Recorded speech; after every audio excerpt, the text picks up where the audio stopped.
প্রিয় দর্শক, আসসালামু আলাইকুম। আজ বৃহস্পতিবার, জানুয়ারি 2 তারিখ। প্রথম আলো উত্তর আমেরিকার জনপ্রিয় সাপ্তাহিক সম্প্রচার টক অব দ্য উইক অনুষ্ঠানে আপনাদের স্বাগত জানাচ্ছি। আমি সোহানা নাজনীন। কারিগরি সহযোগিতায় আছেন এইচ বিরিতা, যিনি বিশেষ আলোচনাতেও অংশ নেবেন বলে আশা রাখছি। শুরু হয়ে গেছে নতুন বছর 2025। পুরনো বছরের চ্যালেঞ্জ, সংগ্রাম আর স্মৃতিগুলো পেছনে ফেলে আমরা সবাই আশায় বুক বেঁধেছি নতুন সম্ভাবনা আর পথের দিকে। তাই সবাইকে নতুন বছরের শুভেচ্ছা জানাচ্ছি। আজকের শিল্প সাহিত্য পর্বে গুরুত্বপূর্ণ আলোচনায় থাকছেন কবি সুমন শামসুদ্দিন। আপনারা আমাদের সাথে থাকুন।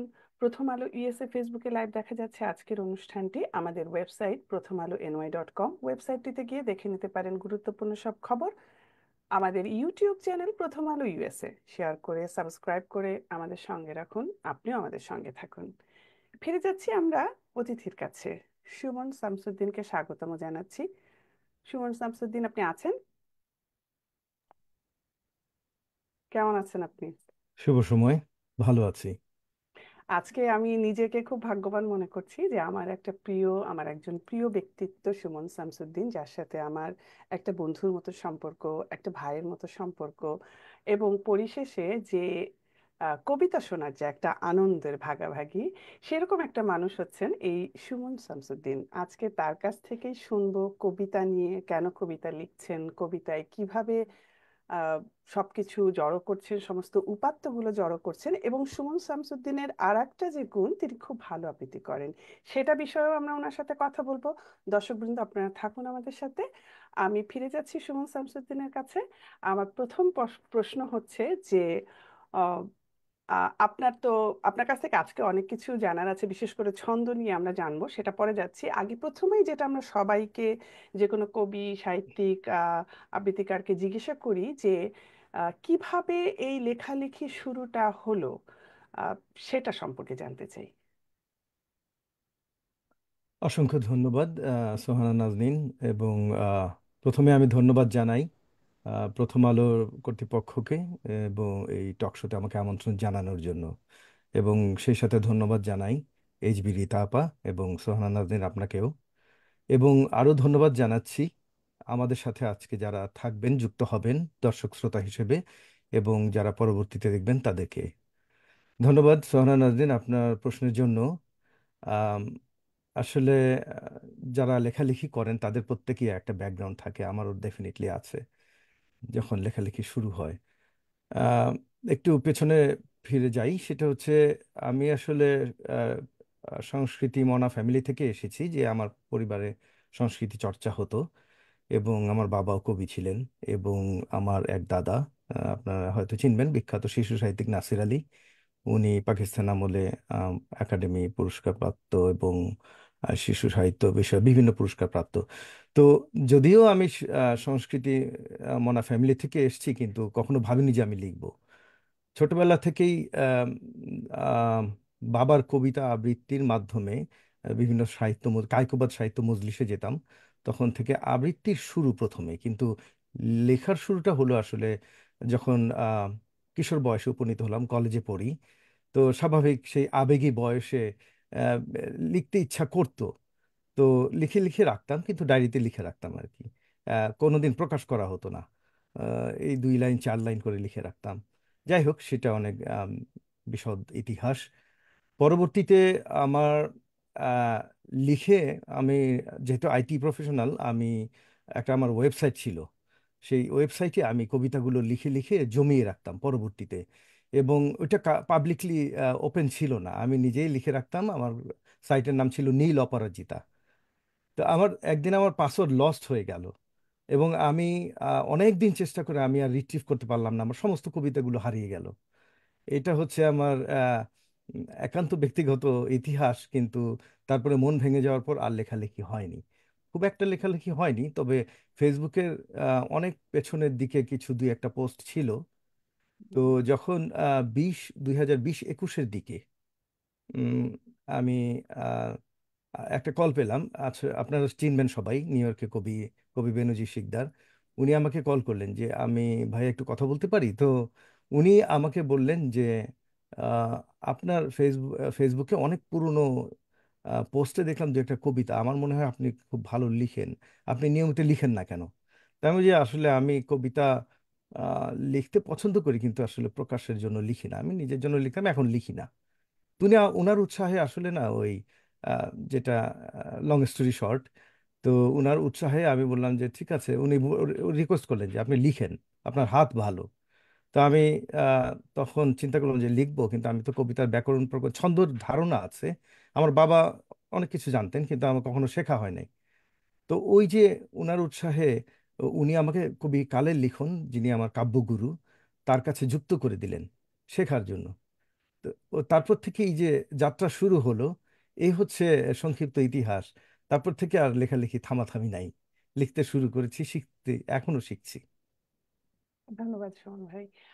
আসলে আমার যেটা মনে হলো শুনে, আপনার কথাটা শুনে, যে ওই যে কবিতাগুলো লিখে হারিয়ে ফেলেছিলেন, ওটা আপনার দুঃখের একটা চ্যাপ্টারের ভিতরে একটা একটা অধ্যায় বলতে পারেন। এবং এটাই আমার মনে হয় কি আপনাকে আজকের এই কবি হিসাবে আনার জন্য এই ব্যর্থতাটাও কিন্তু, বা এই হারানোটাও কিন্তু একরকম দায়ী। আমার মনে হয় বেনজির শিকদারকেও একটা ধন্যবাদ দেওয়া উচিত যে এই কবিতাকে টেনে বের করে নিয়ে আসছেন। আমি একটু ভিন্ন দিকে যাচ্ছি, যে আপনি কিন্তু গদ্য পদ্য দুটোই লিখেন, তবে আপনার ছন্দময় কবিতায় বেশি মনোযোগী বলে মনে হয়, বিশেষ করে স্বরবৃত্ত, মাত্রাবৃত্ত, অক্ষরবৃত্ত, অন্তমিলের বেশ একটা মাধুর্য থাকে আপনার কবিতায়। এই কাজটা কিন্তু করা খুব একটা সহজ নয়, বেশ কঠিনও। তো এই কঠিন কাজটা কিন্তু আপনি চর্চা করে যাচ্ছেন। এই ছন্দের খেলা আপনাকে কিভাবে মোহিত করলো, এটা সম্পর্কে জানতে চাচ্ছি। এটাও আসলে একটু পেছনে ফিরে যাই। হুম। আপনারা জানেন যে ছোটবেলায় আমরা সবাই কবিতা পড়েছি, সমস্ত বিখ্যাত কবিদের কিছু কিছু কবিতা আমাদের বইতে ছিল, পাঠ্য বইতে। এবং দেখবেন যে ওই কবিতাগুলো আসলে ছন্দে লেখা, হুম। এবং ওই কবিতাগুলো পড়তে গিয়ে আমার ছন্দের যেই ধারাটা আমাকে দোলা দিত খুব। যেমন ধরেন রবীন্দ্রনাথ ঠাকুরের আমাদের ছোট নদী চলে বাঁকে বাঁকে, বৈশাখ মাসে তার হাঁটু জল থাকে। তারপরে ধরেন জসিমউদ্দিনের আমার বাড়ি যাইও ভ্রমর, বসতে দিব পিড়ে, জলপান যে করতে দিব আচ্ছা। শালি ধানের চিড়ে। এই যে ছন্দের দোলাগুলো আমার মনে হুম। হয়তো তখনই ছোটবেলায় বা কিশোর বয়সে যখন পড়তাম, এই ছন্দের দোলাটা হয়তো আমার মনে গেঁথে গিয়েছিল। তো যখন পরবর্তীতে আমি ছন্দের ব্যাকরণ প্রকরণ শিখলাম এবং ছন্দের আম, ব্যাপারে সম্যক নলেজ নিলাম, এখনো শিখছি যদিও, তো ছন্দের যেই শ্রুতি মধুরতা এবং হুম। ছন্দের যে জাদুময় শক্তি, এইটা আমি খুঁজে পেয়েছি। তো এরপর থেকে আমার কাছে আসলে ছন্দে লিখতেই স্বাচ্ছন্দ্য বোধ করি, যদিও আমি গদ্যে লিখি।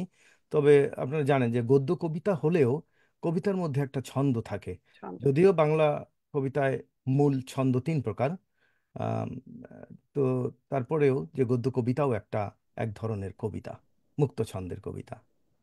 তো তো এই হচ্ছে ছন্দের দোলার প্রতি আমার আকর্ষণ। সুমন খুব ভালো শামসুদ্দিন, লাগলো শুনে। আপনি আম, আমি চলে আসছি আপনাদের মাঝখানে। আপনার কোন ছন্দটা লিখতে বেশি পছন্দ? স্বরবৃত্ত, মাত্রাবৃত্ত, অক্ষরবৃত্ত? আমরা জানি অক্ষরবৃত্তে আরো অনেকগুলো প্রকারভেদ আছে। মিত্রাক্ষর, অমিত্রাক্ষর, পয়ার আরো আছে। আপনার কোনটা বেশি আপনাকে টানে? আহ, একটু আহ, আহ, বিশদভাবে বলে নিই আগে যে রিতাপা যেটা বললেন, অক্ষরবৃত্ত, অক্ষরবৃত্ত বিভিন্ন প্রকার আছে। ও সবচেয়ে সোজা হচ্ছে স্বরবৃত্ত, এবং তারপরে মাত্রাবৃত্তটা খুবই কঠিন, তারপরে অক্ষরবৃত্ত। অক্ষরবৃত্তর মধ্যে আসলে বিভিন্ন রকম আছে, যেমন পয়ার, মহাপয়ার, লঘু পয়ার, তারপরে তরল পয়ার, বিভিন্ন রকম পয়ার আছে। তারপরে আপনার আহ, আহ, আহ, চতুষ্পদী। চতুষ্পদী বা আপনার সনেট, এটাও পয়ার। line। তো এই এবং ওই যে মিত্রাক্ষর অমিত্রাক্ষর, এইটা আসলে কোনো প্রকারভেদের মধ্যে পড়ে না। এইটা হচ্ছে কি, ধরেন পয়ারগুলো বা অক্ষরবৃত্ত যেটা, সেইটার মধ্যে যদি অন্তমিল থাকে সেটাকে মিত্রাক্ষর বলা হয়, বা হুম, অন্তমিল না থাকলে অমিত্রাক্ষর বলা হয়। এই অমিত্রাক্ষর। হচ্ছে ডিফারেন্স। তো যাই হোক, আমি আসলে 3 ছন্দে লিখতে পছন্দ করি, তবে আমার আমার আমার চ্যালেঞ্জ যেটা, সেটা হচ্ছে আমি মাত্রাবৃত্তে লিখতে বেশি পছন্দ করি। এটা কঠিন, আমার কাছে যে কোনো কঠিন চ্যালেঞ্জগুলো নিতে ভালো লাগে তাই। এবং যখন আমি মাত্রাবৃত্তে লিখতে শুরু করলাম, দেখলাম যে এই ছন্দটা আসলেই আমাকে খুব টানে তখন। এবং তারপর থেকে মাত্রাবৃত্তই বেশি লেখা হচ্ছে। সোহানা নাজনীনের কোনো প্রশ্ন যদি থাকে ছন্দ নিয়ে করেন, আর তারপর আমার কিছু জানার আছে ওনার কাছে। আমার তো মনে হয় ছন্দ নিয়ে এইচবি রিতা দুজনই বেশ অভিজ্ঞ। তারাই কথা বলুক। এইচবি রিতা পরের প্রশ্নটাও করতে পারেন আপনি, সমস্যা নেই। না, ঠিক আছে, কারণ আমরা যদি সুমন শামসুদ্দিনের ছন্দের দিকে যাই তাহলে শুধু হুম হুম। আমাদেরকে ওই একটা টপিকে থাকতে হবে, শুধু ছন্দের উপরে, তাহলে এইখানে আর অন্য কোনো কথা বলা যাবে না। তো আমরা শুধু ছন্দের উপর অন্য একদিন কথা বলবো। আজকে আমরা জানলাম ওনার ছন্দের কোন ছন্দে লিখতে পছন্দ হুম করে। হুম। আমি ওনার কাছে একটু জানতে চাচ্ছি, সুমন শামসুদ্দিন, আপনার কবিতার কিন্তু ছন্দ যেমন থাকে, ছন্দের সাথে আপনার যে আমরা গদ্য কবিতাও লিখতে দেখি আপনাকে, তবে সংখ্যায় কম।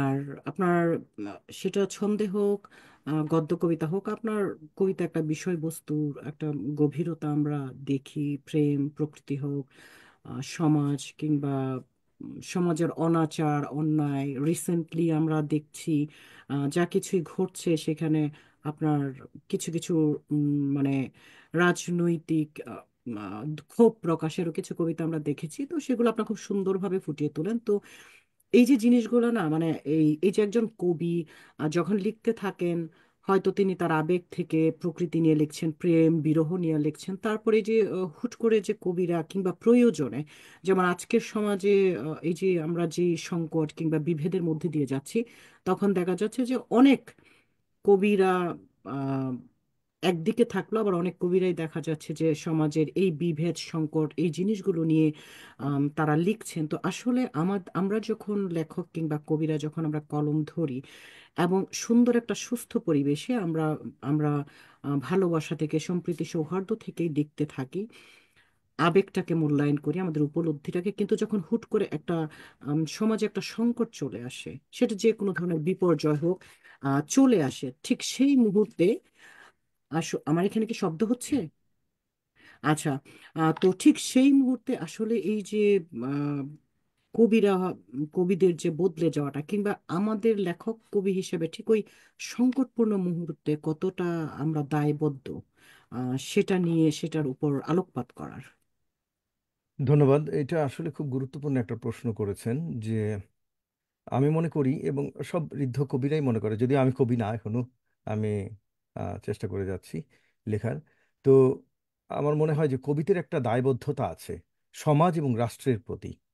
এবং আহ, আমার ধারণা অনুযায়ী, আমার সংক্ষিপ্ত জ্ঞান অনুযায়ী আমি যেটা বুঝি, যে কবিদের দূরদর্শিতা এবং আহ, আহ, চিন্তা ভাবনা এবং কল্পনার আকাশ অনেক বিশাল, এবং তাদের এই চিন্তা ভাবনার গভীরতা অনেক বেশি সমাজের সাধারণ মানুষদের থেকে অনেক বেশি।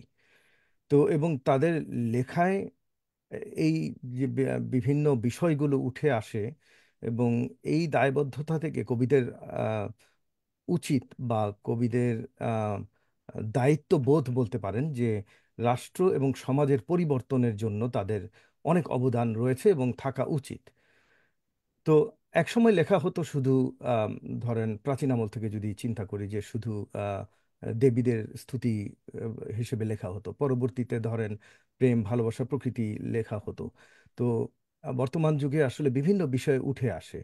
এবং বিভিন্ন বিষয়ের মধ্যে ধরেন রাষ্ট্র, সমাজ, এগুলো তো মানুষের জীবনের অংশ। আমরা তো সমাজে বাস করি। তো সমাজে যদি অন্যায়, অবিচার, অত্যাচার এগুলি থাকে, তো কবিতের যে লেখা, এই লেখনী, এই সমস্ত বিষয়গুলি লিখলে এইগুলি আসলে সমাজে বিশাল একটা প্রভাব পড়ে, এবং একটা ধরেন আম, অপ্রকট বা পরোক্ষ সংবিধানের মতো কাজ করে আমার মনে হয়, এবং এবং নির্দেশিকার মতো কাজ করে, যেটা আহ, আহ, সমাজ এবং রাষ্ট্র পরিবর্তনের প্রভাবক হিসাবে কাজ করে আমার মনে হয়। উদাহরণস্বরূপ আমরা দেখতে পারি যে ধরেন আমাদের পাঠ্য বইগুলোতে বিভিন্ন কবিতা, যেখানে অনেক ন্যায় আহ, কথা বা নীতিবাক্যমূলক কবিতা রয়েছে, উপদেশমূলক কবিতা রয়েছে। যেমন ঈশপের গল্প যদি আমরা ধরি, সেখানে সমস্ত উপদেশমূলক কবিতা ছড়া। তো এই সমস্ত বিভিন্ন কবিদের বা সাহিত্যিকদের যে আম, মূল্যবান চিন্তা ভাবনা বা জ্ঞান, বা আহ, আহ, শিক্ষা কর্মসূচির মধ্যে যে এদের আম, অবদান, তো সেখান থেকে উঠে আসে যে এরা তো আসলে সমাজে অবদান রাখছে, শিক্ষা ক্ষেত্রে থেকে শুরু করে।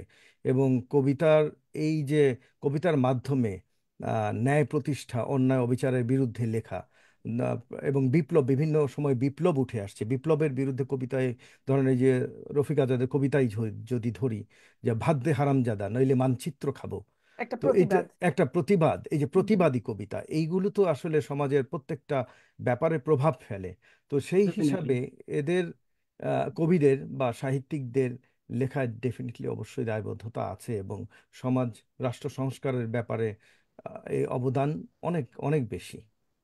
অফকোর্স, কলম তো হচ্ছে আসলে লেখকের একটা হাতিয়ার বলা যায়। হাতিয়ার, রাইট। কলম হচ্ছে অবশ্যই। লেখকের হাতিয়ার, কলম হচ্ছে লেখকের কণ্ঠ, হুম হুম। যেটা সমাজ হোক রাষ্ট্র হোক পরিবর্তনের জন্য মারাত্মক কাজ করে। এটা আমরা অতীতেও দেখেছি, ইতিহাসও দেখেছি, বর্তমানেও দেখেছি। হুম হুম। তো আপনাকে অসংখ্য ধন্যবাদ সুন্দর ব্যাখ্যা করার জন্য। আমি আরেকটু জানতে চাইবো যে আপনার গদ্য প্রসঙ্গে আসি, যদি আপনি গদ্য খুব সুমন সুমন শামসুদ্দিন গদ্য খুব কম লিখেন। তো গদ্য প্রসঙ্গে আমি একটু জানতে চাইবো যে গদ্য সাধারণত আমরা জানি যে গদ্য অনেকটাই কিন্তু একটা মুক্ত, আম, কবিতা হোক কিংবা রচনা হোক যেটাই হোক, গদ্য হচ্ছে একেবারেই মুক্ত, যেখানে ছন্দ বা অন্তমিল বাধ্যতামূলক নয়, মাত্রা গণনা, শ্বাসঘাত, কোথায় বিরতি রাখতে হবে, এই জিনিসগুলো অপরিহার্য না। তো এটি অনেক কবির জন্য কিন্তু এক ধরনের স্বাধীনতার জায়গা। আমরা বর্তমান যে আধুনিক অনেক লেখকরা, সবাই না, অনেক লেখকরাই দেখা যাচ্ছে যে গদ্য কবিতার প্রতি ঝুঁকছেন, কারণ গদ্য কবিতাতে অতটা সময় কিংবা শ্রম বেঁধে ওই যে ছন্দের যে চর্চাটা, যে তিনটা ছন্দের কথা আপনি উল্লেখ করলেন, আরো অনেকগুলো আছে, সেগুলো হচ্ছে একটা দীর্ঘব্যাপী, একটা মানে দীর্ঘব্যাপী এবং হচ্ছে নিয়মিত, রোজ যেমন আমাদের দাঁত ব্রাশ করতে হয়, সে ছন্দের চর্চাটা ঠিক ওইভাবেই করতে হয়, যেটা আমাদের গদ্য কবিতায় করতে হয় না। তো এখন আমরা লেখক পাঠকরা এটা স্বাধীনভাবে লিখতে পারি। তবে একটা জায়গায় একটা জিনিস হচ্ছে যে আপনি অলরেডি বলেছেন, আমি আরেকটু বিস্তারিত ব্যাখ্যা চাচ্ছি। অনেকে মনে করেন যে গদ্য কবিতায় কোনো ছন্দ নেই, হুম হুম। কিন্তু এবং গদ্য কবিতায় ছন্দ থাকারও কোনো দরকার নেই। আমার যা মনে আসলো, যে উপলব্ধি করলাম, আমি সেটাই লিখে ফেললাম। কিন্তু আমি যেটা জানি এবং আমি যেটা বিশ্বাস করি যে গদ্য কবিতারও একটা ছন্দ আছে। সেই ছন্দটা কি, এবং এটা আপনার কাছে আমি একটু জানতে চাই। ধন্যবাদ, এটাও একটা খুব ভালো প্রশ্ন করেছেন। কারণ আমরা জানি যে ছন্দের বাইরে গদ্য কবিতায় আম, অনেকে মনে করে যে কোনো ছন্দ নাই, আসলে এটাও একটা ছন্দের মতো, এটা কাব্য ভাব আছে। ধরেন একটা গদ্য কেউ যদি লিখে, একটা গল্প, একটা উপন্যাস আমি লিখে যাচ্ছি, হ্যাঁ, পুরো ভাবটাই আমি গল্পের কথার মাধ্যমে, সেন্টেন্সের মাধ্যমে কমপ্লিট করে দিচ্ছি, আমি ভাবটা প্রকাশ করে দিচ্ছি। কিন্তু একটা কবিতা কি, কবিতার মধ্যে একটা চিত্রকল্প থাকবে, একটা ভাব থাকবে, কিন্তু এই ভাবটা আপনি একটা গল্প উপন্যাসে আপনার পুরো ভাবটা প্রকাশ করে দিলেন, পাঠকের কিন্তু চিন্তার কোনো আর অবকাশ থাকলো না, সে অন্য কিছু চিন্তা করতে পারলো না, একটা চিন্তার বিষয়ে গল্পের মধ্যে রয়ে গেছে। কিন্তু একটা কবিতা লিখতে হলে সেইটার ভাবটা একটু মুক্ত করে দিতে হয়, কবির যেটা দায়িত্ব। একটা গদ্য ছন্দের হোক, ছন্দযুক্ত কবিতা হোক, সেটার মধ্যে যে চিত্রকল্পটা, সেটাকে একটা বেঁধে দেওয়া যায় না। বেঁধে দিলেও ধরেন পাঠকের জন্য একটা উন্মুক্ত আকাশের মতো খুলে দেওয়া হয়, কবিরা যেই কাজটা করেন। তো কবিতা মাধ্যমে একটা পাঠক সেই মুক্ত আকাশে বিচরণ করতে পারে। তখন আহ, এই কবিতার ভাবধারা নিয়ে সে অনেক কিছু অনেকভাবে, একটা প্রকৃতির প্রেমের কথা যদি লিখেন, আমি যদি গল্পের মতো লিখে যায়, একটা ভাব প্রকাশ করলাম, কিন্তু গদ্য ছন্দ, মুক্ত ছন্দের কবিতা যেটা আমরা বলি, সেইটার মধ্যে ব্যাকগ্রাউন্ডে একটা একটা ছন্দের মতো দোলা থাকে, যখন পাঠক পড়তে যাবে তখন গদ্যের মতো অনবরত পড়ে যাবে না, ওই পড়তে পড়তে একটা কাব্য ভাব চলে আসবে, একটা ছন্দের দোলা চলে আসবে, যে একটা লাইনের পরে আর একটা লাইন, যে আম, আম, আহ, পর্যায়ক্রমিকভাবে চলে আসে, সে ওই লাইনের পরবর্তী ভাবধারাটা তার মুক্ত চিন্তা ভাবনাকে প্রকাশ করতে সহযোগিতা করে। এ- তো আসলে এবং আরেকটা জিনিস হচ্ছে, যারা ছন্দ জানে, যারা ছন্দর ব্যাকরণ প্রকরণ জানে, তারাই এই কাজটা করতে পারে। এবং মুক্ত ছন্দের কবিতার মধ্যে আপনার এই কাব্য ভাবটা ফুটিয়ে তুলতে পারে, যেটা ছন্দ না জানা একজন কবির পক্ষে খুব কঠিন। সে লিখে যেতে পারে, যা ইচ্ছা তাই লিখে যেতে পারে, কিন্তু একটা গদ্যের মতোই হবে। তো ওই কবিতার মধ্যে যে মুক্ত ছন্দের কাব্য ভাবটা, সেটা আনতে পারবে না। তো ছন্দ জানাটা আসলে প্রচন্ড দরকার, প্রয়োজন। একজন কবি যদি ভালো কবিতা লিখতে চায়, মুক্ত ছন্দ বা গদ্য ছন্দ যেটাই বলেন, সেটা লিখতে চাইলেও ছন্দটা জানা বাধ্যতামূলক। যেমন আমাদের অনেক বিখ্যাত কবির কথা ধরি, যারা আম, আম, আগে, অনেক আগে থেকে লিখেছেন, রবীন্দ্রনাথ থেকে শুরু করে, হ্যাঁ, জীবনানন্দ দাশ, সবাই কিন্তু ছন্দের জ্ঞান ছিল। তারা তো মুক্ত ছন্দের কবিতা লিখেছেন, কিন্তু তাদের কবিতা পড়লে বোঝা যায় যে এই কবিতার মধ্যে একটা ছন্দ আছে, যেটা আপনার একটা কাব্য ভাব ফুটিয়ে তোলে, পাঠককে একটা মুক্ত বিকাশের জায়গা করে দেয়, যেটা আপনি একটা গল্প বা কবিতা পড়লে, গল্প বা উপন্যাস পড়লে যেটা পাবেন না। অসংখ্য ধন্যবাদ। আমাদের যতটুকু আপনি বললেন, আপনার ধারণা থেকে আমি যতটুকু বুঝতে পারলাম যে আমাদের গদ্য কবিতায় ছন্দ অবশ্যই আছে, এবং গদ্য কবিতার ছন্দটাই হলো যে ভাষার গতি, ধ্বনির সঙ্গতি এবং ভাবের যে গভীরতা, এটাকে প্রক্রিয়ার মাধ্যমে নেওয়াটা, যেটা পংক্তি টু পংক্তি প্রক্রিয়ার মাধ্যমে নেওয়াটাই হচ্ছে আমাদের গদ্য কবিতার ছন্দ। এবং এই ছন্দটা গদ্য কবিতায় নিতে হলে যে শব্দের নির্বাচন কিংবা বাক্যের বিন্যাসে এবং যে ওই ধ্বনির সঙ্গতির সাথে ওই গদ্য ছন্দটা কবিতায় আমরা যখন প্রয়োগ করতে যাই, সেটা করতে হলেও আমাদেরকে ন্যূনতম ছন্দের জ্ঞান থাকতে হবে। আমাদের যারা অতীতে বলে গেছেন, লিখে গেছেন, আমাদের যে মূল যে ছন্দগুলো স্বরবৃত্ত, মাত্রাবৃত্ত, কিংবা আমাদের মিনিমাম ছন্দের যে প্রয়োগটা কিংবা ছন্দ কি, ওই সম্পর্কে ধারণা না থাকলে আমরা আসলে গদ্য কবিতায় কিন্তু সেই ছন্দটা ফুটিয়ে তুলতে পারবো না। কারণ গদ্য কবিতার ছন্দটা বুঝতে হলে আমাদেরকে প্রকৃত ছন্দটা বুঝতে হবে। অসংখ্য ধন্যবাদ সুমন শামসুদ্দিন, আপনি সুন্দর আ- ব্যাখ্যা করেছেন। আরেকটা জি। জিনিস এটার সাথে অ্যাড করতে চাই, যদি সময় দেন। হ্যাঁ, হ্যাঁ, হ্যাঁ। সেটা হচ্ছে যে আসলে কবিতার তো ছন্দের বাইরেও অনেক কিছু আছে, যেমন আহ, কবিতার অলঙ্করণ আছে, যেমন বিভিন্ন ডেফিনেটলি। রকম অলঙ্করণ, শব্দালঙ্কার বা অর্থালঙ্কার। তো এই শব্দালঙ্কার বা অর্থালঙ্কার যেটা ছন্দের মধ্যে না, ছন্দ তো আলাদা ব্যাপার। ছন্দ হচ্ছে অবকাঠামোগত স্ট্রাকচার কবিতার। আর কবিতার ভেতরে ধরেন আপনি একটা ঘর করলেন, সেইটা আপনি আম, যে কোনো ভাবে বানাতে পারেন, কিন্তু ঘরের ভেতরে যে ডেকোরেশন বা আম, আহ, আপনার যে সাজসজ্জা, সেটা অন্য ব্যাপার। একটা ঘরে যদি সাজসজ্জা না দেন, সেটা তো ঘরটা সুন্দর লাগবে না। এবং ঘরের ভেতরে যখন আপনি ডেকোরেশন করবেন, তখনই একটা ঘরটা দেখতে সেই রকম মনে হবে। তো কবিতাটা সেই রকমই অনেকটা, যে এই যে শব্দালঙ্কার বা অর্থালঙ্কারের ব্যবহারটাও জানতে হবে। এই ছন্দের সাথে সাথে এগুলো জানলে আপনি একটা মুক্ত ছন্দের কবিতাতে প্রয়োগ করতে পারবেন, তখনই সেটা কাব্য কাব্য ভাব ফুটিয়ে তোলে এবং কবিতা হয়ে ওঠে। ধন্যবাদ। ডেফিনেটলি আমাদের আহ, গদ্য কবিতায় ধ্বনির বিন্যাস বলেন, কিংবা শব্দ অর্থের খেলা যেটাই বলি, সেটার জন্য তো আমাদেরকে শব্দালঙ্কার এখানে খুব সঠিকভাবে প্রয়োগ করতে হয়। এটা প্রয়োগ করলেই তখন কবিতার যে সৌন্দর্য সেটা আরো বৃদ্ধি পায়, এবং আমরা বুঝতে পারি যে আমাদের সৌন্দর্যতা কিংবা পাঠকের মনে যে একটা গভীর ছাপ ফেলে, সেটার জন্য শব্দালঙ্কার, অর্থ অলঙ্কার ডেফিনেটলি অনেক বেশি গুরুত্বপূর্ণ। তো সোহানা নাজনীন, আপনি আছেন? হ্যাঁ, আছি আমি। ধন্যবাদ রিতা। আমি আবার রিতাকে ডেকে নিব, কারণ কবিতার ব্যাপারে তার একটা দখল আছে, সুতরাং পরবর্তী কিছু প্রশ্ন মনে হয় তাকে দিয়ে করানোই ভালো হবে। আমি আসবো আবার আপনার কাছে। আমি এখন ফিরে যাচ্ছি সুমন শামসুদ্দিনের কাছে, যেটা খুব কমন একটা, সাধারণ একটা প্রশ্ন আমরা সবাইকে করে থাকি। সেটা হচ্ছে যে আপনার প্রিয় কবি বা লেখকের কথা শুনতে চাই, যিনি আপনাকে অনুপ্রাণিত করেছিলেন এই লেখালেখির ব্যাপারে। আমি আধুনিক বর্তমান কালের মধ্যেই থাকি। পুরনো হুম। সমস্ত বৃদ্ধ বিখ্যাত কবিদের কথা নাই বলি। আচ্ছা। তো যেহেতু আমরা বর্তমান যুগে কবিতা লিখছি, এবং হুম একটা হুম। ব্যাপার হয় কি যে যেটা কবিদের থাকা উচিত, আমি মনে করি প্রত্যেকটা কবির অত্যাধুনিক থাকা উচিত, আধুনিক থাকা উচিত। এবং হুম হুম। শুধু শব্দ আহ, আহ, মানে নির্ণয়ের ক্ষেত্রে না, আহ, প্রত্যেকটা ব্যাপারেই কবিতার ভাব এবং চিত্রকল্প, এগুলির ব্যাপারে। এবং এই ব্যাপারে বর্তমানে যারা আম, অগ্রজ বা মোটামুটি পরিচিত সুপরিচিত কবি, বিখ্যাত গুণী মানুষ, বর্তমানের মধ্যে আমার এই দেখা মতে, আমার জানা মতে, আমার দুইজন কবিকে আমার সবচেয়ে আহ, অনুপ্রাণের জায়গা মনে হয়। সেটা হচ্ছে একজন কাজী জহিরুল ইসলাম, আপনার সবাই চেনেন, এবং আমার কাব্যগুরু যিনি কবি কালের লিখন। তো এদের কবিতায় আসলে আমি মূলত অনুপ্রাণিত হই সব সময়, যাদের দেখলে মনে হয় যে এদের কাছ থেকে শেখার কোনো শেষ নেই।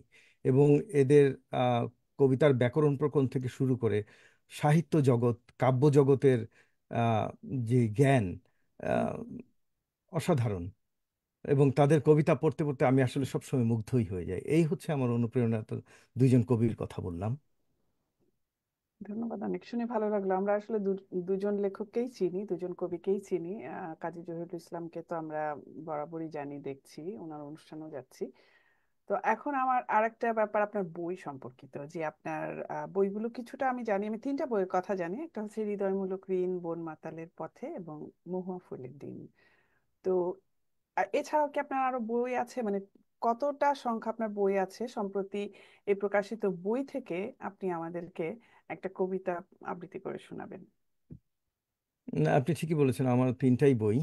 আচ্ছা, যেহেতু আমি লেখালেখির বয়স আহ, অপ্রকাশিত বয়স বেশি হলেও আমার প্রকাশিত আচ্ছা, বয়স তো প্রকাশিত বয়স তিনটা। খুব কম। তো হ্যাঁ, হ্যাঁ। আমি প্রতি লেখালেখির পর থেকে আম, তিনটা বই বের হয়েছে এই পর্যন্ত। হুম। আহ, এই, তো এখান থেকে আমরা একটা কবিতা হ্যাঁ, শুনতে চাই, শেষ যেটা আপনি বইটা পছন্দ করেন। শেষ বইটা হচ্ছে মহুয়া ফুলের দিন। গত বছর 21শে বই মেলায় বের হয়েছে। হুম, হুম। এটা থেকে আমি একটা কবিতা পড়ে শোনাচ্ছি, এবং এটাও ছন্দের লেখাই। আচ্ছা। এই হ্যাঁ, বইটার প্রচ্ছদ সম্ভবত আপনি নিজে করেছেন, মানে হ্যাঁ, নিজে ধারণা দিয়ে। এই বইটার প্রচ্ছদ আমি নিজেই কম্পোজ করেছি। আচ্ছা। দেখা যাচ্ছে কিনা আমি জানি না। হ্যাঁ, আহ, হ্যাঁ। আপনি একটু পিছিয়ে আহ, নিয়ে এলে মনে হয় দেখা যাবে ভালো। উম, এই হ্যাঁ, হচ্ছে হ্যাঁ, কবিতার দেখা যাচ্ছে, প্রচ্ছদ। হ্যাঁ। যাই হোক, হ্যাঁ, একটা মেয়ে বসে আছে পিছন ফিরে। হ্যাঁ, এটা আঁকা না, ঠিক, এটা কম্পোজ করা। কম্পোজ করা, হ্যাঁ। রাইট। তো যাই হোক, আমি একটা কবিতা পড়ছি, সেটা এটা অক্ষরভিত্তি লেখা। হুম। হুম, হুম, উম, একটু ব্যাকগ্রাউন্ড বলে নিই, এটা আমার স্ত্রীকে নিয়ে লিখেছিলাম, প্রেমের কবিতা। হুম, হুম, কবিতাটির নাম হচ্ছে প্রেমাগত ঋণ। কোনোদিন কোনোখানে চমকিত স্মিত চোখে, শিহরিত প্রাণে, ঢেউ তুলে নভতলে, বায়ু জলে দুলে দুলে, সুরভিত গানে, গেয়েছিলে তনু মনে, দিয়েছিলে দোলা মনে, লিখেছিল কবি। এসেছিলে এই বনে, নেচেছিল বুনো পাখি, হেসেছিল রবি। ভীরুর হৃদে থেকে থেকে, জীবনের বাঁকে বাঁকে, শত ছবি আঁকি। মৃদু বায়ু গায়ে মেখে, সুরবিথি পলে পলে, চোখে চেয়ে থাকি। হাওয়া এসে চুপি চুপি, কানে কানে বলে যায়, ভালোবাসো তুমি। আঁখি কোণে দেখি আমি, স্মিত হাসি দিবানিশি, মধুরিমা চুমি। আলো মাখা ভুবনেতে, জীবনের শতদীপ দিয়েছিলে জেলে, সেই আলো স্নাত হয়ে, মায়াবিনী চাতকীরা পাখা দিল মেলে। উদাসীন মন নিয়ে নিরুপমা ডেকে যায়, মোহনীয় সুরে, চেয়ে থাকি নীলাচলে, ছোটে মন অজানাতে, প্রেমলীলাপুরে। ভুলে যাই সব কিছু, ভুলি না তো তাকে আমি, যত দূরে থাকি। পেয়েছি যে অপ্রমেয়, দিতে কিছু পারিনি তো, রয়ে গেছে বাকি। ধন্যবাদ। চমৎকার সুমন শামসুদ্দিন। মানে আপনার কাছে আমি আবার কবিতা নিয়ে আসবো, কবিতা আবৃত্তি নিয়ে আসবো। এখন ফিরে যাচ্ছি রিতার কাছে। রিতা, আছেন আপনি? আচ্ছা, সোহানা নাজনীন বারবার খুব কৌশল করে আমার কাছে চলে আসছেন। হ্যাঁ, তিনি না, জানেন যে কবিতার উপরে দখলটা আসলে আমি যেটা হ্যাঁ, মনে হ্যাঁ, করি যে সুমন সোহানা শামসুদ্দিনের মতন নাজনীন খুব আপনিও একজন আছেন। সোহানা আহ, নাজনীন খুব ভালো করেই জানেন যে এইচবিরিটা অতটা ভালো আহ, না, না। লেখক কিংবা বলার হুম, বক্তা না যে তিনি ভালো বলতে পারেন, কিন্তু উনি খুব কৌশলে চলে আসছেন আমার কাছে। তো আমিও একটু সোহানা নাজনীনকে এখন একটু কৌশলে একটু ধরে দিতে চাই। সেটা হচ্ছে যে চতুরতা তো আমরা কম জানি না, মোটামুটি হুম, সবাই জানি, তাই না?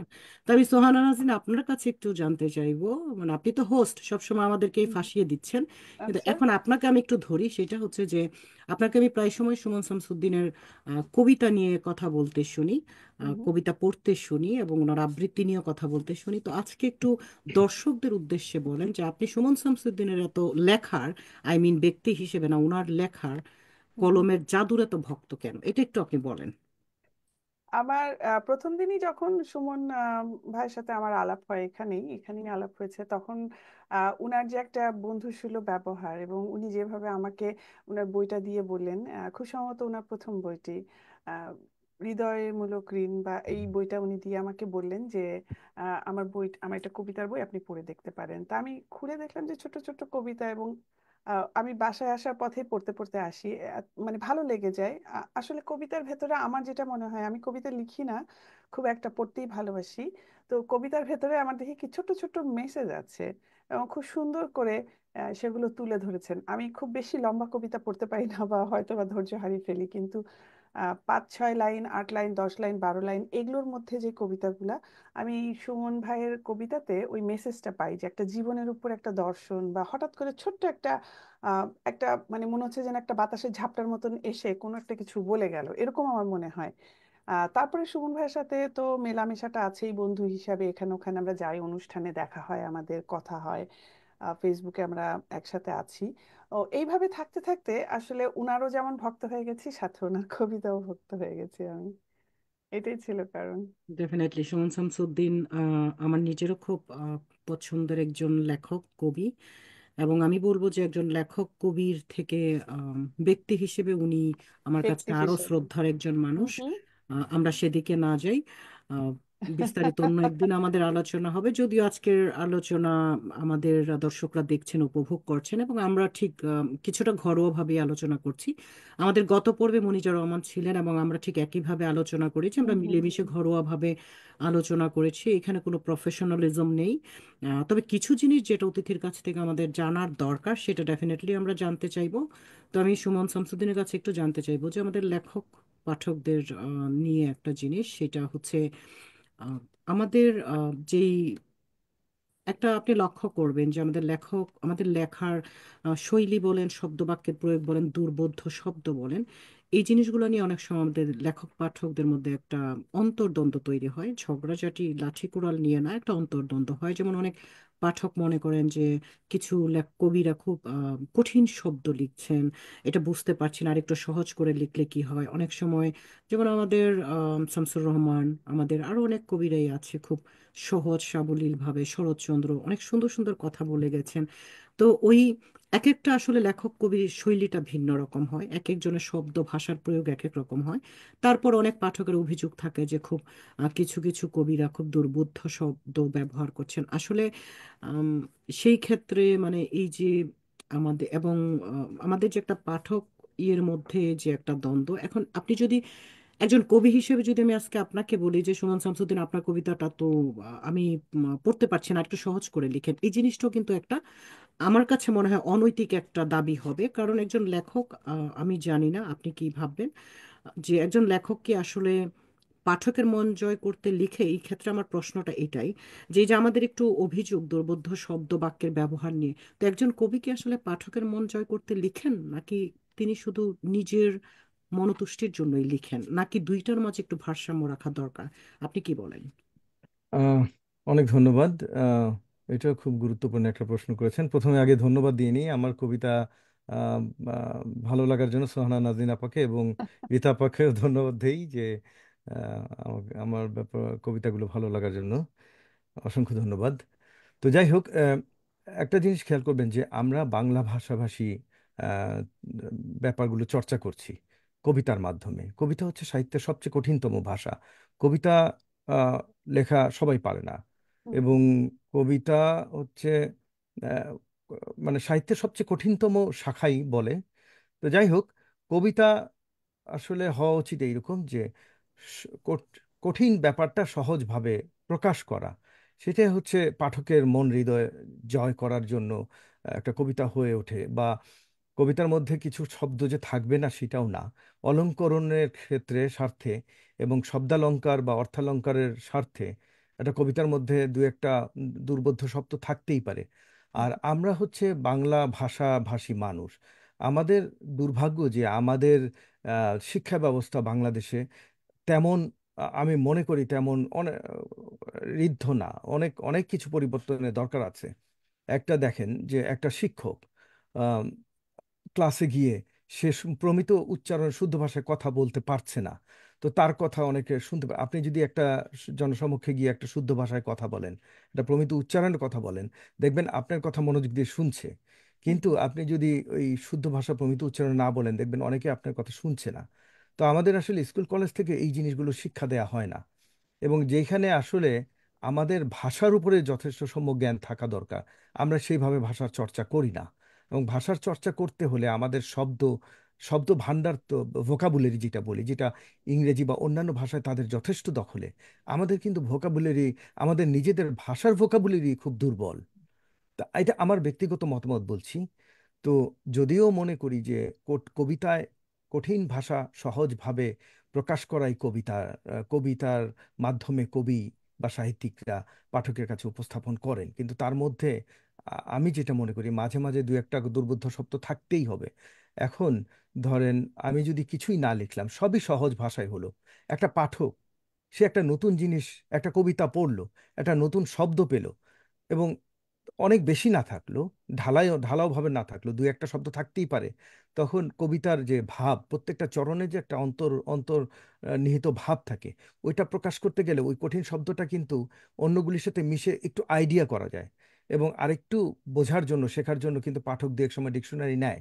আমার ভাষার ভোকাবুলারি যদি, আমি মনে করি যে এর মাধ্যমে দু একটা কঠিন শব্দ যদি আমি প্রকাশ না করি কবিতায়, এবং যদি, তাহলে শিখবে কোত্থেকে পাঠক? দেখবে যার কোত্থেকে। আগ্রহ আছে সে তো শিখতে পারবে, তবে। আর সুমন শামসুদ্দিন, আমার আরেকটা জি। কথা হচ্ছে যে পাঠক হিসেবে একটা লেখা বুঝতে পারা, অর্থটা জানতে পারা, এটা তো শুধু মানে কবির দায়বদ্ধতা না, পাঠককেও তো মানে কিছুটা সাহিত্য সম্পর্কে কিছুটা ধারণা অবশ্যই, থাকতে হবে, তাই না? অবশ্যই, হুম, অবশ্যই। হুম, মানে এবং পাঠককে সম্পূর্ণ আম, উপলব্ধ করানোর দায় দায়িত্বটা তো আসলে কবির না, কবি না। লেখকের না, তাদেরও মিনিমাম নলেজ থাকতে হবে। হ্যাঁ, আপনি কন্টিনিউ করেন। হুম। এই জন্য আসলে কবিতার পাঠক কিন্তু সবাই না। যারা কবিতার পাঠক, তারা দেখবেন কবিতা কিছু কিছু বুঝেই কবিতা পাঠ করে, এবং যারা গল্প প্রবন্ধ পড়তে ভালোবাসে, তারা দেখবেন যে ওই ওই ব্যাপারে সম্যক জ্ঞান থাকে, তারপরেই পড়তে, ওই যে যেটা বললাম যে আমাদের আসলে স্কুল কলেজ থেকে এই আগ্রহগুলো জন্ম দেওয়া হয় নাই। এই আগ্রহগুলো আহ, মানে আগ্রহগুলো আহ, আহ, যার যার ই- ব্যক্তিগত যার ব্যাপার যার হিসাবে রেখে দেওয়া হয়েছে। ব্যক্তিগত ব্যাপার হিসাবে রেখে হুম, হুম, দিয়েছে। হুম। তো আমাদের শিক্ষা খুব ব্যবস্থায় সুন্দর একটা পয়েন্ট, খুব সাহিত্য সুন্দর একটা পয়েন্ট হ্যাঁ, এগুলো উঠে আসা উচিত উঠে কবিদের। আসা উচিত, হ্যাঁ। হ্যাঁ, যাই হোক। ডেফিনেটলি, আমার মনে হয় সোহানা নাজনীনের আর অনেক কিছু জানার আছে আপনার কাছে। আচ্ছা, যদি সোহানা নাজনীন কিছু মনে না করেন, আসলে হ্যাঁ, উনি হ্যাঁ। তো শুধু আপনাকে না, আমাদেরকে আমার ভালো লাগছে, আমি বলছি, তো এনজয় হ্যাঁ। করছি।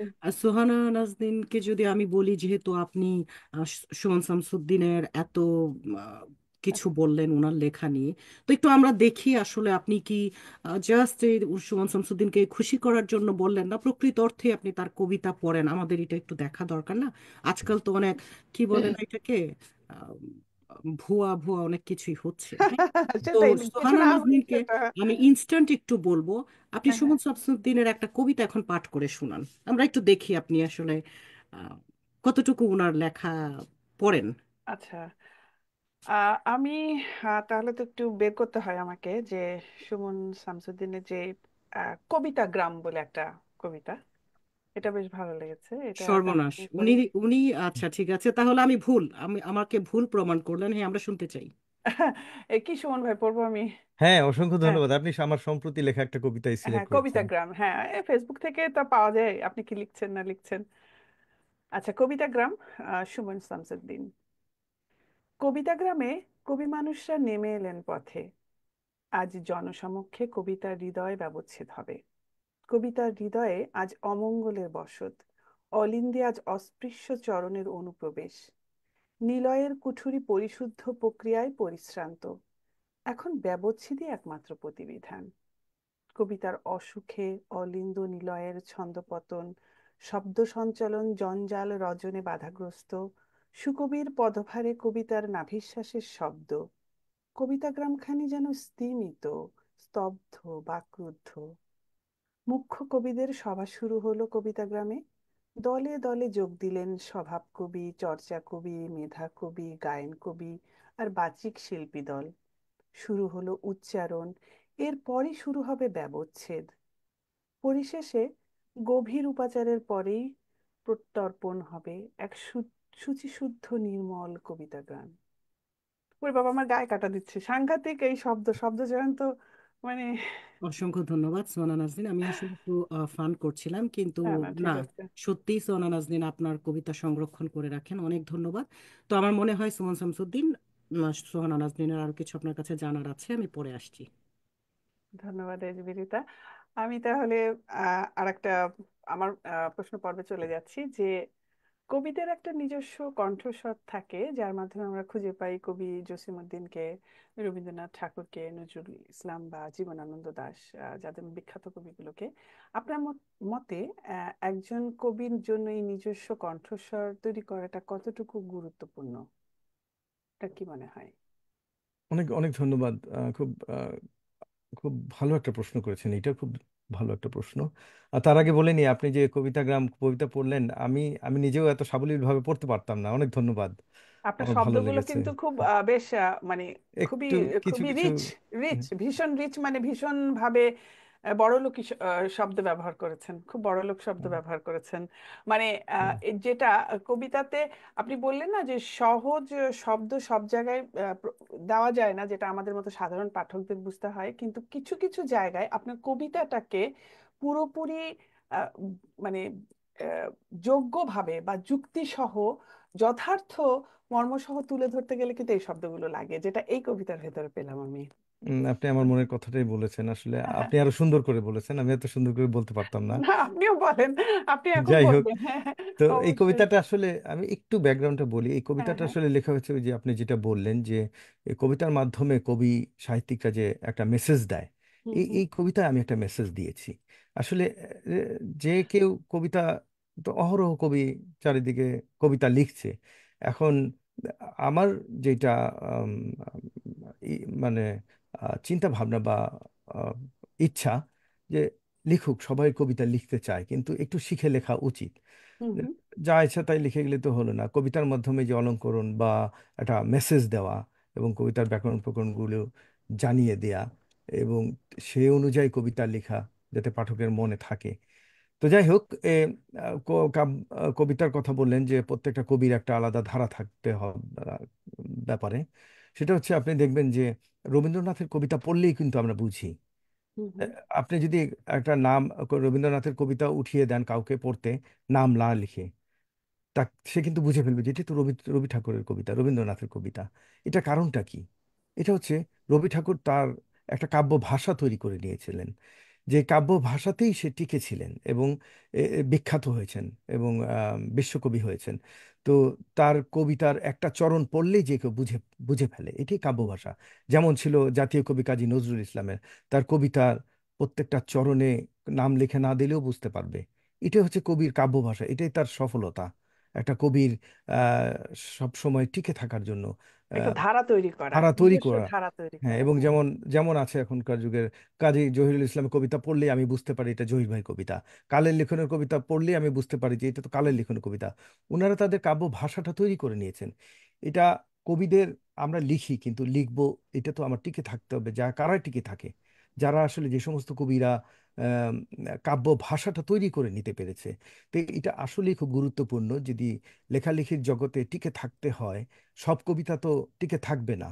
হ্যাঁ, ধরেন 100 কবি লেখা শুরু করলো, হুম, সে পুরনো 30-এর দশকে ফিরে যায়। হ্যাঁ, ওইখানে কয়জন কবির নাম আমরা মনে রাখি? লিমিটেড। অনেক কবি তখন লিখতেন, কিন্তু সব কবির নাম তো মনে রাখিনি। যারা এই কাব্য ভাষাটা তৈরি করেছে তাদের কবিতাই টিকে ছিল এবং আজীবন থাকবে। তো এখনো আমি মনে করি যে যারা লেখালেখি করছি, তাদের সবার কাব্য ভাষা তৈরি করে নেওয়া উচিত। এবং এটা আসলে চর্চা এবং জ্ঞান, কবিতার ব্যাকরণ প্রকরণ সম্পর্কে আহ, জ্ঞান এবং যথেষ্ট চর্চার মাধ্যমে এটা সম্ভব। আমি একটু যুক্ত করি সুমন, হুম, জি। সুমন শামসুদ্দিন, এই যে আপনার এটা যে কথাটা বলেন খুব সুন্দর চমৎকার ব্যাখ্যা করলেন। আমরা যখন রবীন্দ্রনাথ ঠাকুরের একটা কবিতা পড়লে শব্দ বাক্য কিন্তু আমরা বুঝতে পারি যে হুম। রবীন্দ্রনাথের শৈলীটা, উনি যেমন রবীন্দ্রনাথের কাব্যের সুরে কিন্তু ছিল দর্শন প্রকৃতির মেলাবন্ধন, দুইটা কিন্তু এখন আমরা বুঝতে পারি যে এটা রবীন্দ্রনাথ। তারপর কাজী নজরুল ইসলামের যেমন বিদ্রোহী চেতনা, মানবতার কথা, ওনার যে শব্দ কিংবা যে ঝাঁঝালো তেজ, ওইটাও কিন্তু ওনার নিজস্ব শৈলী। এবং এটা যে কোনো জায়গায় আমরা বুঝতে পারি। আমাদের যদি জীবনানন্দ দাশের কথা বলি, ওনার যে বিমূর্ত আহ, প্রকৃতি প্রকৃতি। প্রেমী কণ্ঠে হুম, উনি হুম, যে বিমূর্ত স্বতন্ত্র একটা অবস্থান ছিল। তারপর আমাদের শেক্সপিয়ারের কথা যদি আমরা বলি, মানব প্রকৃতি মানব আবেগের প্রকৃতি যেই, আবেগ হ্যাঁ, জি। উনি তুলে ধরেছেন। তারপর আরেকজন আছে আমাদের যেমন ওয়ার্ডসওয়ার্থ, হুম প্রকৃতি। আপনি যদি দেখেন আমাদের সিলভিয়া প্ল্যাথ, হুম। কিসের জন্য তিনি বিখ্যাত? আত্মপ্রকাশবাদী তাকে বলা হয়। তো রাইট। আমরা কিন্তু প্রত্যেকটা লেখকেরই ধীরে ধীরে আমার মনে হয় যে আমাদের নিজস্ব একটা কণ্ঠ তৈরি করা উচিত, যেটা আমি, কাজী জহির ভাইয়ের কথা বলেছেন, আমি যেমন কাজী জহির ভাইয়ের লেখা, ওনার ওনার নাম ছাড়াও যদি আমি কোথাও পড়ি, আমি বুঝতে পারি এটা কাজী জহিরের লেখা। আপনার লেখা নাম ছাড়া দিলে আমি বুঝতে পারবো এটা সুমন শামসুদ্দিনের লেখা। যেমন গল্পের কথা বলি, আম, আমার জানা মতে এই শহরে কিংবা আশেপাশে কিছু গল্পকার আছে যাদের লেখা আমি আমি বলা যায় যে ভক্ত, এবং আমার মনে হয় যে তারা সিরিয়াসলি খুব ভালো গল্প লিখেন। তার মধ্যে যেমন আমি বলবো পলি শাহিনা, তার মধ্যে জাকিয়া শিমু, তার মধ্যে আছেন আমাদের সোহানা নাজনীন। এই যে ওদের যে গল্পের একটা ধরন, মানে এই তিনজনের গল্পের মধ্যে আমি একটা জিনিস দেখি, সেটা হচ্ছে যে বাস্তব প্রেক্ষাপটে আহ, আমি কিভাবে, আমি আসলে খুব কাব্যিক মানুষ না, তো আমি ঠিক আপনাদের মতো তো শব্দ ভাষার আমার অভ্যাস নেই।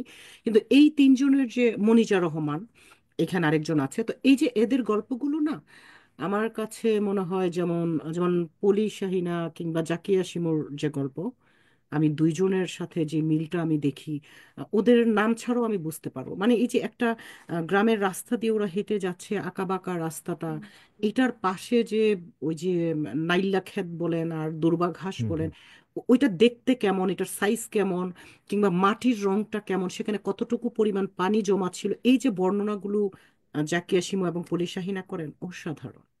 মানে আমি খুবই ভক্ত তাদের লেখার। মনিজা রহমান বলেন, উনার লেখায় যে উনি গত সপ্তাহে এসেছিলেন, বাস্তবতা এবং কল্পনার যে সংমিশ্রণ অসাধারণ লিখেন। সোহানা নাজনীনের গল্প, উনি কবিতা খুব কম লিখেন, আহ, বলেও লিখানো যায় না আসলে।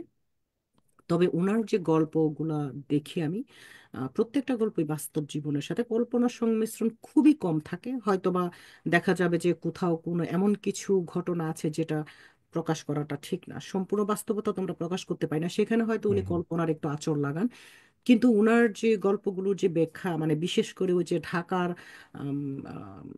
টিএসসি বলেন, ঢাকার যে রাস্তাঘাট, পুরান ঢাকার এইটা ওইটা, ওগুলো আমি, মানে আমি পড়ি আর আমার কাছে মনে হয় যে আসলে আমার দেশটাকেই আমার দেখা হয়নি ভালো করে। আমি যে আমার দেশটাকে নিয়ে লিখবো, গ্রাম বাংলার চিত্র, শহরের চিত্র, আমার আমার মাঝে মাঝে হিংসা হয় যে ওরা এত গভীরভাবে কিভাবে দেশটাকে জানলো, লিখলো। তো ওইরকম যেমন আমি নাম ছাড়াও বলতে পারবো এটা সোহানা নাজনীনের গল্প। কারণ উনি যে বর্ণনাটা, উনি একটা ভাঙ্গা বাড়ির দেয়ালের বর্ণনা দিতে গেলেও এটাকে এমন ভাবে তুলে ধরেন, কিছু পুরান ঢাকার কিছু শব্দ বাক্যের ব্যবহার করেন, তো ওগুলোই হচ্ছে প্রত্যেকটা লেখকের আসলে আমি বলবো নিজস্ব একটা কণ্ঠস্বর। আপনার কবিতারও ঠিক ওই রকমই একটা আছে। তো আমাদের সিলভিয়া প্ল্যাথের কথা বললাম, ওনার হুম হুম জীবনী সম্পর্কে ডেফিনেটলি জানেন। ওনার লেখা, ওনাকে নিয়ে আমি লিখেছি আহ, হুম। ইয়েতে মন মানচিত্রে আলী সিদ্দিকীর অনুরোধে আমি লিখেছি। তো আমাদের আসলে সবারই নিজস্ব একটা কণ্ঠস্বর আমার মনে হয় তৈরি করা উচিত, যেটা আজকের অনেক লেখক কবিরা আসলে এটাতে ফোকাস করছেন না। না, আমরা অনেক শুধু অনেক আমরা ধন্যবাদ। শুধু আপনি অনেক দারুণ করে ব্যাখ্যা করলেন। হ্যাঁ, আমি সেটাই। আপনি নিজের কথা বলেন না, আপনারটাও কিন্তু আপনার কিন্তু আলাদা কাব্য ভাষা তৈরি আমি মনে করি হয়েছে, এবং আপনারটা পড়লে বোঝা যায়। এবং সেটাই। আপনার, আমি এটাও জানি যে আপনার যথেষ্ট সম্যক নলেজ রয়েছে, এবং সেই কারণে আপনাকে আমরা সব্যসাচী লেখক হিসেবেই গণ্য করি। আমরা অনেক আমরা অনেক কিন্তু লিখতে জানি, পারেন। কিন্তু হ্যাঁ। সব, আমি আমি বিশেষ করে আমার এবং একটা নিজস্ব নাম আছে, সেটা হচ্ছে আমি ওকে কবিতা জাদুকর বলি। আমার মনে হয় এটাও আমার, ওর যে কবিতাগুলো, ও যে লিখতে, চলতে ফিরতে লিখে ফেলে, ফুটপাতে হাঁটতে হাঁটতে আমাদের সাথে ফোনে কথা বলতে বলতে কবিতা লিখে ফেলে, এই গুণটা কিন্তু একটা ম্যাজিক, সবার নেই। আমার মনে হয় হ্যাঁ, এটা এবং সবার নেই। হ্যাঁ, আরেকটা জিনিস যে ওনার কিন্তু জ্ঞানের গভীরতা অনেক বেশি, অনেক যেটা বেশি, আমরা জানি। এটা আমাদের স্বীকার এবং করতেই হবে। সেই সাথে সোহানা আপাকে আমি সবসময় উৎসাহ দেই যে আপনার আরো লেখা উচিত। আপনার গল্পের যে ধারা, সেটা আসলে আমারও ভালো লাগে, খুব ভালো লাগে। আমাদের তো রিতা, এইভাবে আসলে চর্চা হুম, করে যেতে হবে চর্চা চর্চা। যেমন করতে হয়, শামসুদ্দিন, আমরা সবকিছুর ওপরে নিজেরা। চর্চা। হ্যাঁ, আমাদের এখানে আমরা কেউ আহ, উপরে উঠে যাব, কেউ নিচে, কাউকে নিচে নামিয়ে দিব, সাহিত্য চর্চাটা আসলে এরকম না। না, হুম, আমরা যদি সবাই মিলেমিশে কাজ করি, একজন আরেকজনকে পরামর্শ দেই, গ্রহণ করি, গ্রহণ সহনের জিনিসটা যদি থাকে, ঐক্যবদ্ধতা থাকে, ডেফিনেটলি আমাদের শিল্প সাহিত্য চর্চাটা আরো অনেক সমৃদ্ধ হবে। তো সোহানা নাজনীন, অনেকটা সময় নিয়ে ফেলেছি আপনার, আপনি কন্টিনিউ করেন। ধন্যবাদ আপনাকে। আমি এবার সুমন শামসুদ্দিনের আর একটা গুণের কথা বলছি, যেটা উনি শুধু ভালো কবিতাই লেখেন না, উনি ভালো কবিতা আবৃত্তিও করেন।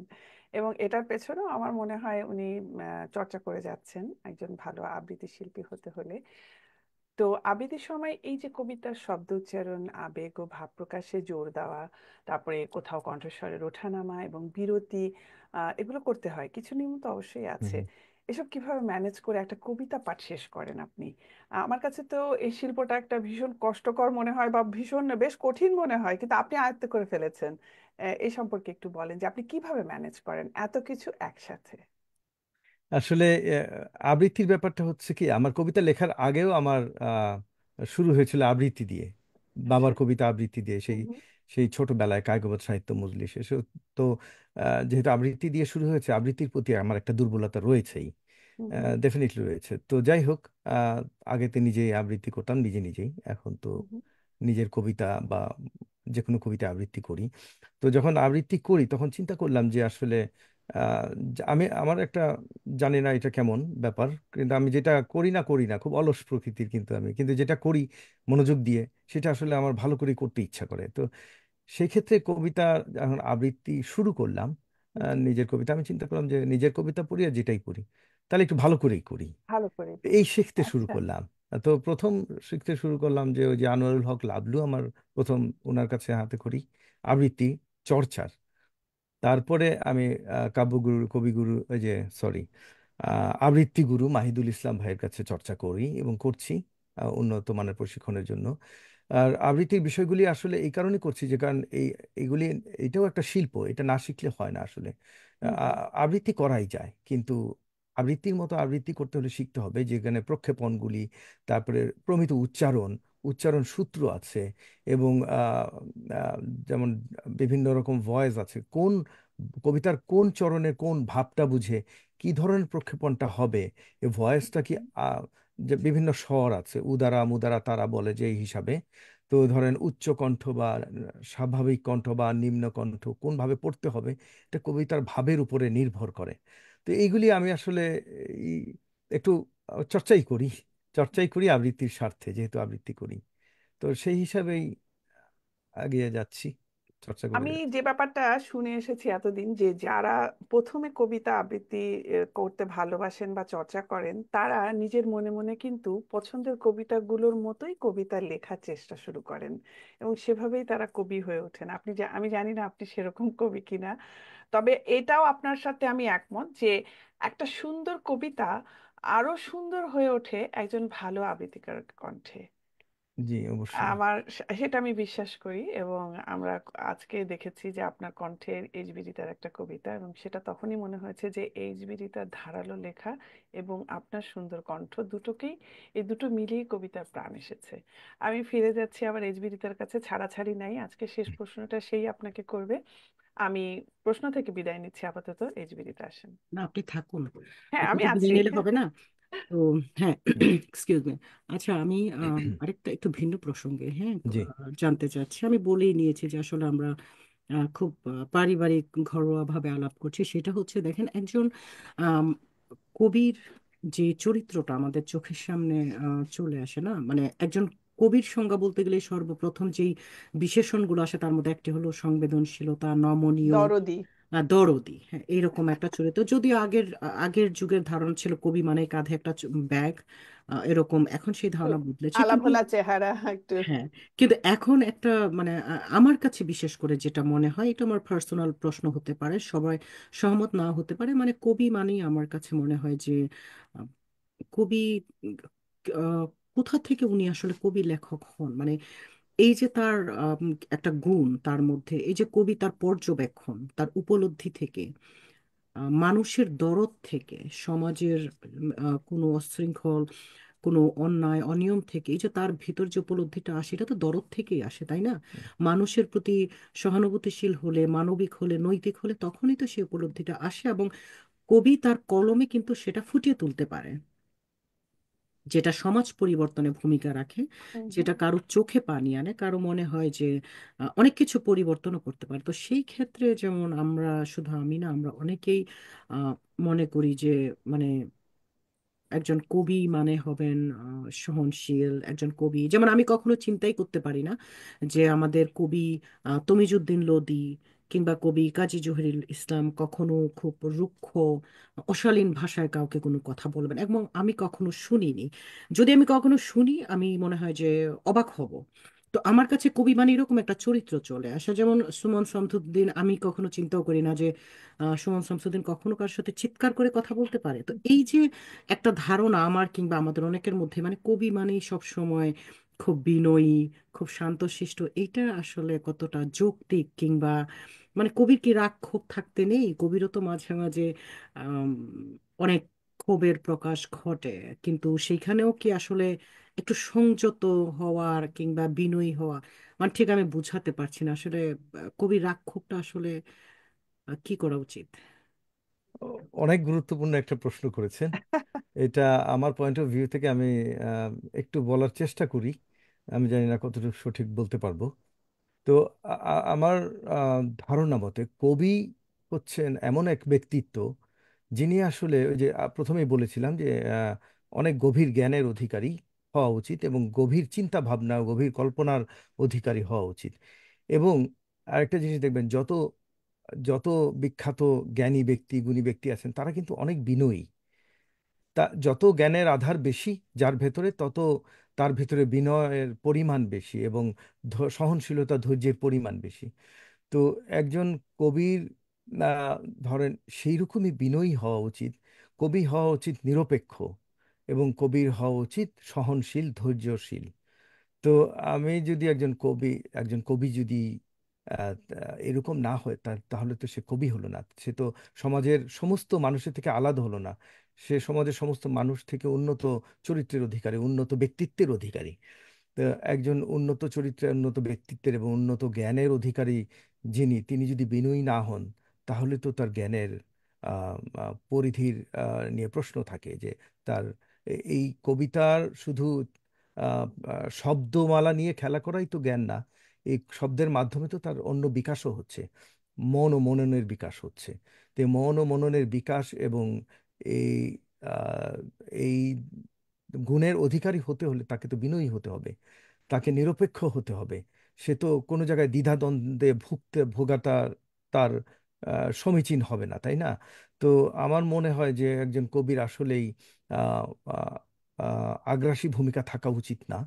কবির পক্ষপাতিত্ব থাকা উচিত না।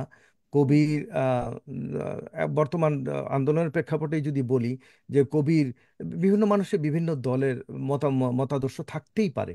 কিন্তু আমি যখন সাহিত্য চর্চা করব, আমি যখন কারণ আমার সাহিত্যটা থাকবে, এটা সমাজ এবং সংস্কৃতিতে থেকে যাবে এবং রাষ্ট্র, সমাজ এবং আপামর জনসাধারণের জন্য এটা শিক্ষার বিষয়। তো আমি যদি একটা ভালো শিক্ষা দিতে না পারি, তাহলে আমার কলম তো ভালো কিছু দিতে পারছে না। আমার Definitely. কলম তো সহনশীলতা শিখাতে পারছে না, বিনয় শিখাতে পারছে না। তো আমার মনে হয় একজন কবির সেরকমই হওয়া উচিত বলে মনে করি। অসংখ্য ধন্যবাদ সুমন শামসুদ্দিন আপনাকে। চমৎকার। আমি আসলে প্রশ্নটাও আমার মনে হয় যে আমি জটিলতা তৈরি করে ফেলেছি প্রশ্নটা করতে গিয়ে, কিন্তু আপনার উত্তরের সাথে ব্যাখ্যাটার সাথে এখন আমি ক্লিয়ার হলাম। ডেফিনেটলি আমরা একজন কবির কাছে অন্তত আহ, এরকম শব্দ, বাক্য আমরা আসলে শুনতে প্রস্তুত নই, যেটা শুনে আমাদের মনে হয় যে মাত্র তার কবিতাটা পড়লাম, তিনি একজন মানুষকে, পথের মানুষকে নিয়ে লিখেছেন, কত দরদ ছিল কবিতাটা, কিন্তু এই মুহূর্তে ওনার ভাষাটা কিরকম, মানে এই ব্যবহারটা। যে ব্যবহারটা কিরকম, আচরণটা কিরকম, এই যে কনফ্লিক্ট না, আমাদেরকে হ্যাঁ, কনফিউশনে ফেলে দেয়া, এটা আমার মনে হয় কবিদের জন্য ভালো কিছু নয়। আর আমি জানি আমাদের সময় শেষ পর্যায়ে। সোহানা নাজনীন উনি অনুষ্ঠানটা শেষ করার জন্য খুব উদগ্রীব হয়ে আছেন। তো সুমন শামসুদ্দিনের কবিতা সোহানা নাজনীন পড়েছেন। আমাকে যদি শেষ করার আগে 2 মিনিট সময় দেন, আমি একটা হ্যাঁ, কবিতা পড়তে চাই। অবশ্যই অবশ্যই। আমি বলে নেই, আমি যখন কবিতা পড়বো সেটা হবে গরুর রচনা। আমি পড়তে জানি না, আবৃত্তি তো দূরের কথা, একেবারে পড়তেও জানি না, কিন্তু আমার মনে হলো যে একটা কবিতা যেটা আমার অন্যরকম মনে হয়েছে, এবং এটা নিঃসন্দেহে সুমন শামসুদ্দিন পড়লে সেটা আরো অর্থবহ হতো, কিন্তু আমি পড়ছি গরু রচনার মতোই পড়ছি, আমাকে সেটার জন্য ক্ষমা করবেন, আমার উচ্চারণের জন্য ক্ষমা করবেন। তো এ- কবিতাটার এক- নাম হচ্ছে একটু ইন্টারাপ্ট করি, if you don't mind. So জি জি। একটা জিনিস কিন্তু আছে, কবি কণ্ঠে কবিতা পাঠ, এটা কিন্তু অন্যরকম একটা মাধুর্য আছে। তো শুধু আবৃত্তি করলে হয় না, কবি কণ্ঠে কবিতা পাঠের হ্যাঁ, একটা আমি এখন এখন ধৈর্য। আমি ওই যে শব্দ বাক্যের উচ্চারণটা শিখছি, আচ্ছা। ডেফিনেটলি হ্যাঁ। আমি পড়ার চেষ্টা করব। তো এই মুহূর্তে একটা কবিতা যেটা আমার মনে হলো আমার একটু পড়া উচিত। কবিতাটা একটু অন্যরকম অর্থবহ, আমার আম, খুব টাচি। তো কবিতাটার নাম হচ্ছে গ্রেভিয়ার্ডের নীলিমা, লিখেছেন সোহানা নাজনীন। ঝাঁঝা রোদে মার্টল অ্যাভিনিউর সিগন্যালে দাঁড়িয়ে চোখে পড়ল পাশের গ্রেভিয়ার্ড। শরতের নীল আকাশের নিচে গাছের পাতা দুলছে বাতাসে, কি ভীষণ শান্ত, কোলাহল মুক্ত।